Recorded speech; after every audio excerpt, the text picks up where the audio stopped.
নমস্কাৰ বন্ধু বান্ধৱীসকল, পুনৰবাৰ মোৰ চেনেল ডিম আছাম পুলিচলৈ আপোনালোক সকলোকে স্বাগতম জনাইছোঁ। আৰু আপোনালোকে এনেদৰে মোক মৰম চেনেল দি যাব, মোৰ ভিডিঅ'বোৰ দিবলৈ উৎসাহিত হ'ম, কাৰণ কেলৈ আপোনালোকৰ এটা কমেণ্ট আৰু এটা লাইকে মোৰ ভিডিঅ' দিবলৈ উৎসাহিত কৰে। আৰু যিসকলে এতিয়াও মোৰ চেনেলটো ছাবস্ক্ৰাইব কৰা নাই, প্লিজ ছাবস্ক্ৰাইব কৰি দিব। আৰু আজিৰ প্ৰথম প্ৰশ্নটো হৈছে, দূৰদৰ্শন যোগে সম্প্ৰচাৰিত প্ৰথম অসমীয়া ছবিখনৰ নাম কি আছিল? অপশ্যনত আছে মৰীচিকা, বৃষ্টি, নয়নমণি আৰু অগ্নিস্নান। আৰু ইয়াৰ শুদ্ধ উত্তৰটো হৈছে অপশ্যন বি, বৃষ্টি। ২ নম্বৰ প্ৰশ্নটো হৈছে, অসমত মঞ্চৰ জন্মদাতা কোন? অপশ্যনত আছে শ্ৰীমন্ত শংকৰদেৱ, ফণী শৰ্মা, অচ্যুত লহকৰ, জ্যোতিপ্ৰসাদ আগৰৱালা। আৰু ইয়াৰ শুদ্ধ উত্তৰটো হৈছে option A, Srimanta Sankardev. ৩ number প্ৰশ্নটো হৈছে, অসমীয়া ভাষাত বুৰঞ্জী ৰচনা কৰা প্ৰথমগৰাকী ব্যক্তি কোন আছিল? অপশ্যনত আছে ভট্টদেৱ, হলিৰাম ঢেকিয়াল ফুকন, লক্ষ্মীনাথ বেজবৰুৱা আৰু হেমচন্দ্ৰ গোস্বামী। আৰু ইয়াৰ শুদ্ধ উত্তৰটো হৈছে অপশ্যন বি, হলিৰাম ঢেকিয়াল ফুকন। ৪ নম্বৰ প্ৰশ্নটো হৈছে, খেৰাই নৃত্য কোনটো জনগোষ্ঠীৰ নৃত্য? অপশ্যনত আছে বড়োসকলৰ, কাৰ্বিসকলৰ, মিচিংসকলৰ আৰু ৰাভাসকলৰ। ইয়াৰ শুদ্ধ উত্তৰটো হৈছে অপশ্যন এ, বড়োসকলৰ। ৫ নম্বৰ প্ৰশ্নটো হৈছে, হাজোৰ পোৱামক্কা মছজিদটো কোনে নিৰ্মাণ কৰিছিল? অপশ্যনত আছে আজান ফকীৰ, মিৰ জুমলা, গিয়াছুদ্দিন আউলিয়া আৰু হজৰত মহম্মদ।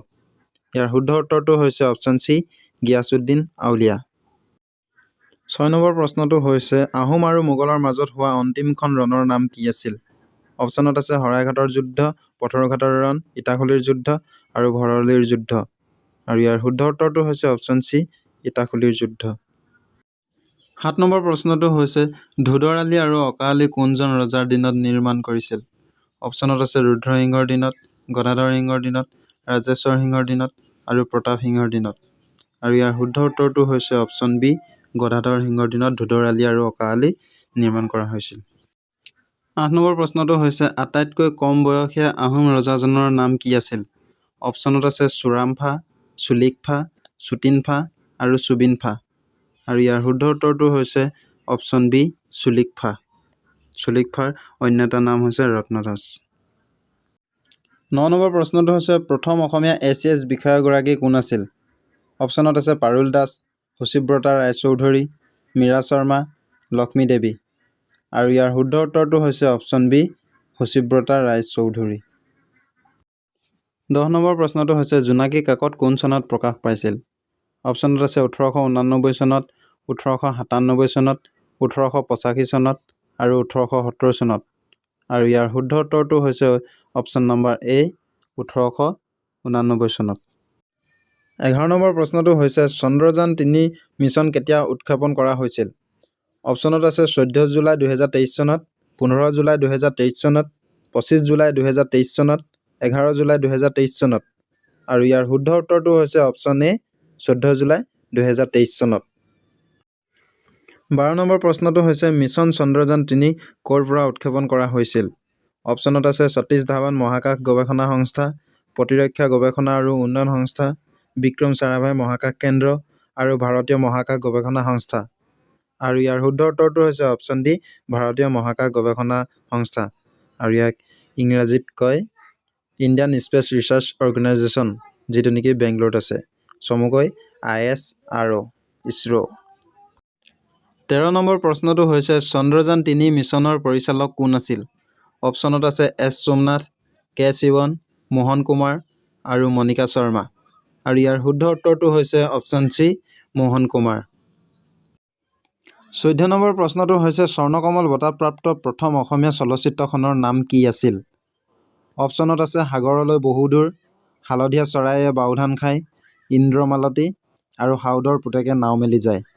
ইয়াৰ শুদ্ধ উত্তৰটো হৈছে অপশ্যন বি, হালধীয়া চৰাইয়ে বাওধান খায়। ১৫ নম্বৰ প্ৰশ্নটো হৈছে, গুৱাহাটী অনাতাঁৰ কেন্দ্ৰৰ পৰা প্ৰচাৰিত হোৱা প্ৰথম অসমীয়া নাটকখনৰ নাম কি? অপশ্যনত আছে মুখ্যমন্ত্ৰী, ভোগজৰা, ধৰালৈ যিদিনা নামিব সৰগ আৰু বিন বৈৰাগী। আৰু ইয়াৰ শুদ্ধ উত্তৰটো হৈছে অপশ্যন চি, ধৰালৈ যিদিনা নামিব সৰগ। ১৬ নম্বৰ প্ৰশ্নটো হৈছে, বিশ্বৰ ক্ষুদ্ৰতম নদী দ্বীপ উমানন্দত অৱস্থিত শিৱ মন্দিৰটো কোনজন আহোম ৰজাই নিৰ্মাণ কৰিছিল? অপশ্যনত আছে ৰুদ্ৰসিংহ, গদাধৰ সিংহ, প্ৰমত্ত সিংহ আৰু ৰাজেশ্বৰ সিংহ। আৰু ইয়াৰ শুদ্ধ উত্তৰটো হৈছে অপশ্যন বি গদাধৰ সিংহ। 17 নম্বৰ প্ৰশ্নটো হৈছে প্ৰথম অসমীয়া কথাছবিৰ নায়িকাগৰাকী কোন আছিল? অপশ্যনত আছে বিদ্যা ৰাও, আইদেউ সন্দিকৈ, মলয়া গোস্বামী আৰু চেতনা দাস। আৰু ইয়াৰ শুদ্ধ উত্তৰটো হৈছে অপশ্যন বি আইদেউ সন্দিকৈ। 18 নম্বৰ প্ৰশ্নটো হৈছে ৰাষ্ট্ৰপতিৰ ৰূপৰ পদক লাভ কৰা প্ৰথমখন অসমীয়া কথাছবিৰ নাম কি? অপশ্যনত আছে শকুন্তলা, এৰাবাটৰ সুৰ, ৰঙা পুলিচ আৰু আলোকৰ যাত্ৰা। আৰু ইয়াৰ শুদ্ধ উত্তৰটো হৈছে অপশ্যন চি ৰঙা পুলিচ। ৰঙা পুলিচ ছবিখনে ৰাষ্ট্ৰপতিৰ ৰূপৰ পদক লাভ কৰিছিল সৰ্বপ্ৰথম। নেক্সট কুৱেশ্যনটো হৈছে শৰাইঘাটৰ যুদ্ধত আহোমৰ সেনাপতি কোন আছিল? অপশ্যনত আছে মোমাই তামুলী বৰবৰুৱা, লাচিত বৰফুকন, কনচেং বৰপাত্ৰ গোহাঁই আৰু গোমধৰ কোঁৱৰ। আৰু ইয়াৰ শুদ্ধ উত্তৰটো হৈছে অপশ্যন বি লাচিত বৰফুকন। 20 নম্বৰ প্ৰশ্নটো হৈছে অসমলৈ মান কোনে আনিছিল? অপশ্যনত আছে লালুকসোলা বৰফুকনে, নুমলী বৰগোহাঁইয়ে, বদন বৰফুকনে আৰু লৰা ৰজাই। আৰু ইয়াৰ শুদ্ধ উত্তৰটো হৈছে অপশ্যন চি বদন বৰফুকনে অসমলৈ মান আনিছিল। 21 নম্বৰ প্ৰশ্নটো হৈছে ভাৰতৰ প্ৰথম মহিলা IPS বিষয়াগৰাকী কোন আছিল? অপশ্যনত আছে কিৰণ বেদী, সৰোজিনী নাইডু, কল্পনা চাওলা আৰু বিমলা দেৱী। আৰু ইয়াৰ শুদ্ধ উত্তৰটো হৈছে অপশ্যন এ কিৰণ বেদী। 22 নম্বৰ প্ৰশ্নটো হৈছে নগাঁৱৰ পুৰণি নাম কি আছিল? অপশ্যনত আছে পূৰ্বাঞ্চল, খাগৰিজান, কলনচুপাৰ আৰু বেংমৰা। আৰু ইয়াৰ শুদ্ধ উত্তৰটো হৈছে অপশ্যন বি খাগৰিজান। 23 নম্বৰ প্ৰশ্নটো হৈছে অসমৰ কোনখন জিলাক প্ৰথমে ধঁপাতমুক্ত জিলা হিচাপে ঘোষণা কৰা হৈছে? অপশ্যনত আছে শিৱসাগৰ, যোৰহাট, নগাঁও আৰু গোলাঘাট। আৰু ইয়াৰ শুদ্ধ উত্তৰটো হৈছে অপশ্যন বি যোৰহাট। 24 নম্বৰ প্ৰশ্নটো হৈছে জ্ঞানপীঠ বঁটা বিজয়ী দ্বিতীয়গৰাকী অসমীয়া কোন আছিল? অপশ্যনত আছে বীৰেন্দ্ৰ কুমাৰ ভট্টাচাৰ্য, নীলমণি ফুকন, মামণি ৰয়ছম গোস্বামী আৰু ভূপেন হাজৰিকা। আৰু ইয়াৰ শুদ্ধ উত্তৰটো হৈছে option C Mamoni Raisom Goswami. 25 number প্ৰশ্নটো হৈছে অসমৰ আটাইতকৈ কম বয়সীয়া মুখ্যমন্ত্ৰীজনৰ নাম কি? অপশ্যনত আছে তৰুণ গগৈ, প্ৰফুল্ল কুমাৰ মহন্ত, হিতেশ্বৰ শইকীয়া আৰু সৰ্বানন্দ সোণোৱাল।